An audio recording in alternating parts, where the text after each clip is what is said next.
Lady అగోరికి Karimnagar court bail మంజూరు చేసింది. 10,000 రూపాయల పూచికత్తుతో సహా పలు షరతులు విధిస్తూ బెయిల్ మంజూరు చేసింది. అలాగే ప్రతి గురువారం కొత్తపల్లి పోలీస్ స్టేషన్కు హాజరు కావాలని ఆదేశించింది. కొత్తపల్లికి చెందిన రాధికా శ్రీనివాస్ తనపై అత్యాచార యత్నానికి పాల్పడ్డారని కొత్తపల్లి పిఎస్లో జూన్లో ఫిర్యాదు చేశారు. దీంతో కేసు నమోదు అయింది.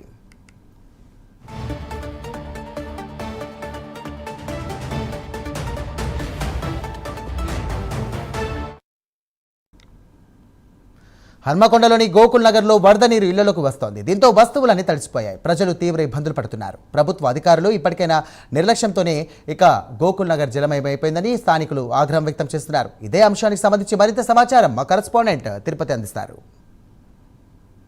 ఎడదెల్లుకుండా భారీ వరద కురిసింది. ఈ నేపథ్యంలో పలు ఆ కాలనీలు కూడా జలమైనటువంటి పరిస్థితి ఉంది. ప్రజెంట్ ఇప్పుడు నేను హన్మకొండ నగరంలోని గోకుల్ నగర్లో ఉన్నాను. చూడొచ్చు, ఇది ఒక చెరువులో ఒక సముద్రంలా తలపించినటువంటి పరిస్థితి కనబడుతుంది. వాళ్ళంతా కూడా ఇంటి సామాగ్రి తడిసిపోయింది. అధికారులు కావచ్చు వీరంతా కూడా పట్టించుకోవాలి, తప్పకుండా సత్వరమే చర్యలు తీసుకోవాలి, నీళ్ళంతా కూడా బయటికి పంపాలంటూ కూడా ఈ కాలనీ వాసులు ఆవేదన వ్యక్తం చేసినటువంటి పరిస్థితి. నాకు అందుబాటులో కొంతమంది కాలనీ వాసులు అసలు ఈ వాటర్ ఎప్పుడు వచ్చింది, వీళ్ళు ఎప్పటి నుంచి ఈ సమస్యను ఎదుర్కొంటున్నారు, ఈ సమస్యకు ఎటువంటి పరిష్కారం చేపడితే బాగుంటుందో అన్నమాట. అసలు ఎప్పుడు ఈ వాటర్ వచ్చినాయి, ఎన్ని రోజుల నుంచి మీరు ఇబ్బంది పడుతుంది, ప్రతిసారి వర్షం అంతా ఇట్లా ఉంటుందా సార్? గత 7-8 సంవత్సరాల నుంచి జరుగుతుంది సార్. జరుగుతున్నప్పుడు ప్రతి పోయిన ఎమ్మెల్యే గారు కానీ, లోకల్ కానీ, గ్రీవెన్సీలు కానీ, కమిషనర్ కలెక్టర్కి పిటిషన్స్ ఇచ్చాము సార్. నేను ఒక 30 సంవత్సరాలు ఇక్కడ ఉంటాను సార్, ఒక ఎంప్లాయీ చెప్తాను సార్ అని. ఎవరి మీద దేశాలు కోపాలు ఏం లేవు సార్. ఫండ్స్ వస్తున్నాయి సార్, మురిగిపోతున్నాయి, తెలియదు, తింటారో తెలియదు సార్. మాకైతే డ్రైనేజ్ అన్నారు, 10 కోట్ల రూపాయలు అన్నారు, అవతల డ్రైనేజ్ చేస్తా అన్నారు సార్. అది మొదలుపెట్టి అది ఆపిరు సార్.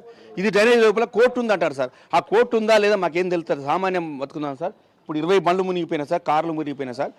ఒక్క 2 నీళ్ళు తప్ప మొత్తం ఇళ్ళలో బియ్యం తడిచిపోయినా, అన్ని కట్టుబట్టలతో అయిపోయినాయి సార్. అందరు పని చేసుకుని, ఒక 2-3 ఎంప్లాయీ అందరు పని చేసుకుని బతలేదు సార్. ఇప్పటికైనా దయచేసి ఎమ్మెల్యే గారు స్పందించి తక్షణమే, ఎక్కడి నుంచి వచ్చిన ఫండ్స్ వచ్చినా మాకు అవసరం లేదు సార్, తక్షణమే వచ్చి మాకు ఆ ఇండ్లకు పరిష్కారం చూపుకుంటూ, కోర్టు చూసుకుంటూ తక్షణమే డ్రైనేజ్ చేయకుంటే మేము ఉండలేని పరిస్థితి సార్, ఇండ్లు వదిలిపెట్టే పరిస్థితి సార్. ఇది కావాలని చేస్తారంటే మాకేం తెలుస్తుంది సార్. ప్రభుత్వాలు పోయిన ప్రభుత్వాలు చెప్పి యాస్టకు వచ్చింది సార్. 1-3 ఇల్లు కూడా అమ్ముకొని పోయారు సార్. తెలంగాణలో ఇప్పుడు మొన్న వచ్చి వీళ్ళు ఇల్లు కొనుక్కురు సార్, 2 కోట్లు పెట్టి ఇల్లు కొనుక్కురు సార్. మేము కూడా ఇల్లు అమ్మే పరిస్థితి వచ్చింది సార్. యాజ్ ఏ ఒక ఎంప్లాయ్గా నేను ఇవాళ డ్యూటీ పోయిన పరిస్థితి సార్, లుంగి మీద ఉన్నా సార్. మాకు ఇక 8 సంవత్సరాలు నడతాను సార్. ఇది అదిగో తోక ఇదిగో పూలు అన్నట్టు అయితే వస్తే అంటారు, ఈ రోజు 2 రోజులు వస్తారు సార్, వెళ్ళిపోతారు సార్. ఇక్కడ స్థానికంగా కూడా సరళక్క కానీ, సంపతన్న కానీ మా కోసం తిప్పల పడతారు సార్. ఏ తిప్పల పడ్డా వాళ్ళతో ఏం కాటలేదు సార్.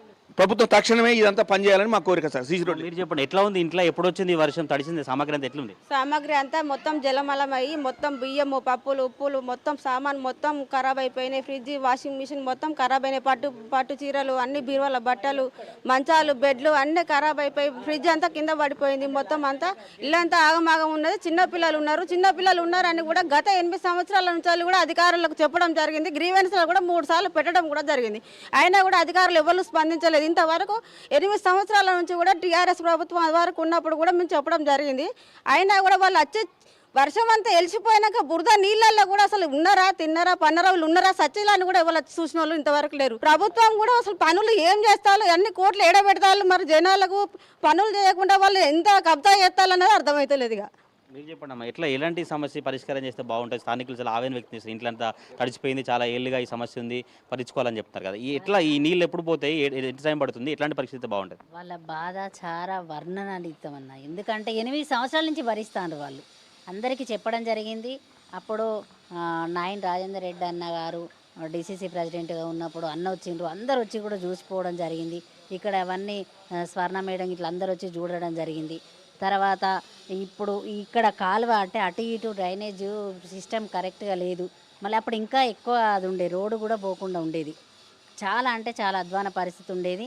తర్వాత ఎప్పుడైతే ఇప్పుడు గవర్నమెంట్ వచ్చిన తర్వాత కూడా ఈ కచ్చగాలలు ఇటు అటు అవి డ్రైనేజ్ బాక్స్ సిస్టమ్ డ్రైనేజ్ పెడదామని అనుకుంటే, దానివల్ల కొంచెం ఫ్లోటింగ్ తగ్గుతుందని అనుకుంటే, ఇక్కడ కొంచెం ముఖ్యమైన నాయకులకు ఇంతకుముందు కూడా రోడ్ అందుకే మోరి కూడా అందుకే ఆగింది.